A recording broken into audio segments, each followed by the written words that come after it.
Saudara-saudaraku yang mulia, sesungguhnya Allah Subhanahu wa Ta'ala yang Maha Menciptakan, dan Allah yang telah menciptakan dunia ini.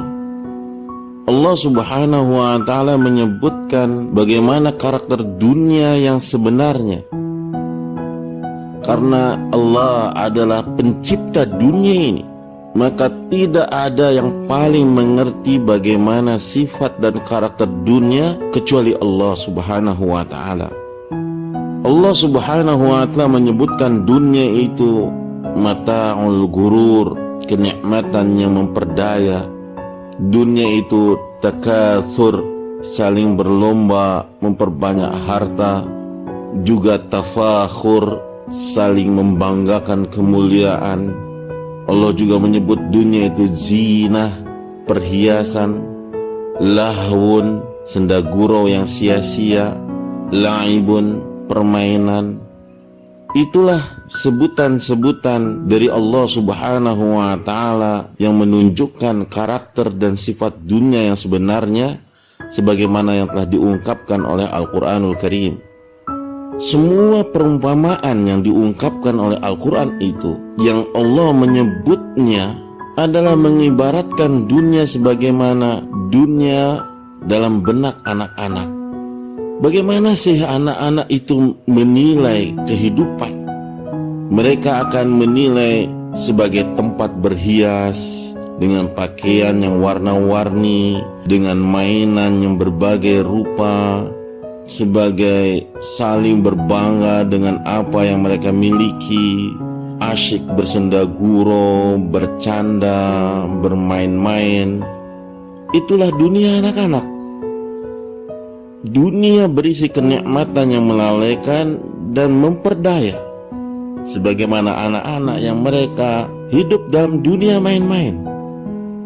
Semua anak, hampir mereka terpedaya oleh mainan mereka sendiri, terpedaya oleh lingkungan mereka sendiri.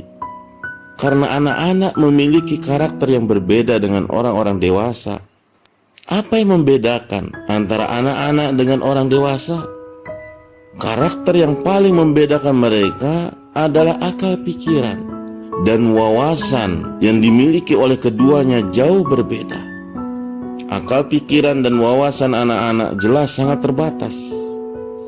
Memang mereka memiliki akal, tetapi keterbatasan mereka membuat mereka memandang segala masalah dengan sudut pandang yang sempit.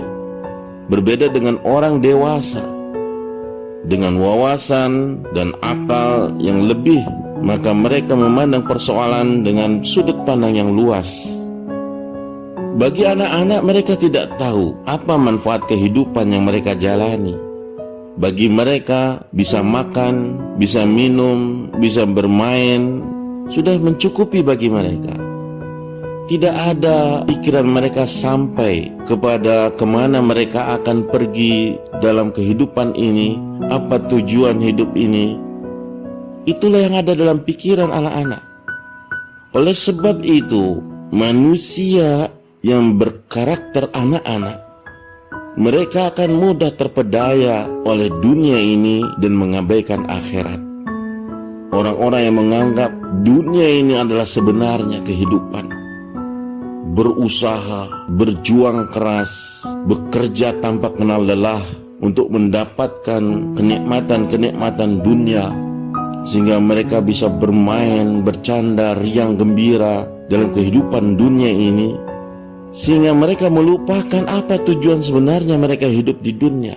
Maka mereka itulah sebenarnya orang-orang yang berkarakter anak-anak. Mereka tidak dewasa. Artinya akal dan pikiran mereka serta wawasan mereka sungguh sangat terbatas dalam menilai makna kehidupan dunia ini.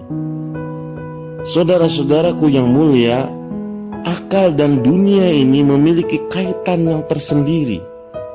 Lihat dan perhatikanlah bagaimana sejumlah ayat membicarakan tentang dunia dan akhirat, dan Al-Quran menutupnya dengan mengaitkannya terhadap akal dan pikiran.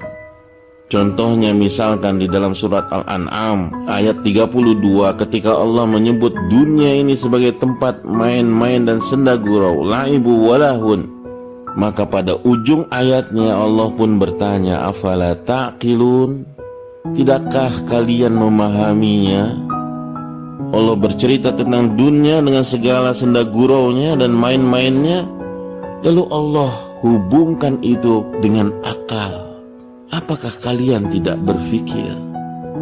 Juga ketika Allah menyebutkan sikap umat Nabi Musa yang senantiasa bermewah-mewah menikmati harta dunia, sebagaimana pada surat Al-A'raf ayat 169.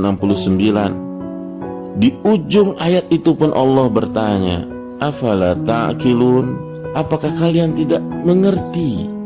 Apakah kalian tidak memikirkannya? Dengan segala kemewahan dunia itu, Allah kembali hubungkan dengan akal pikiran. Juga ketika Allah menyebutkan bahwa akhirat adalah tempat yang lebih baik daripada dunia, seperti pada surat Yusuf ayat 109. Di akhir ayat itu juga Allah bertanya, afala ta'qilun, tidakkah kalian memikirkannya? Demikianlah orang yang menganggap bahwa dunia adalah dunia mereka, tempat bersukaria, tempat bermain-main, tempat bercanda, memuaskan nafsu syahwatnya, maka mereka berpikir dengan pola pikir kanak-kanak, dan mereka tidak akan mendapatkan apapun kecuali kenikmatan yang sementara. Seandainya itu kebahagiaan yang sementara, seandainya itu kesuksesan yang sementara, rendah nilainya, tidak ada harganya, karena semua itu akan sirna, sekedar mainan, sekedar candaan, sekedar gurauan, sekedar hiburan. Senangnya adalah canda, sedihnya adalah hiburan, tidak ada nilai sama sekali, kecuali ketika dunia ini dijalani dengan keimanan dan kesolehan. Maka itulah orang yang dewasa. Mereka lah yang dewasa dalam berpikir, menggunakan akalnya, menggunakan otaknya untuk memahami makna nilai dunia yang sebenarnya.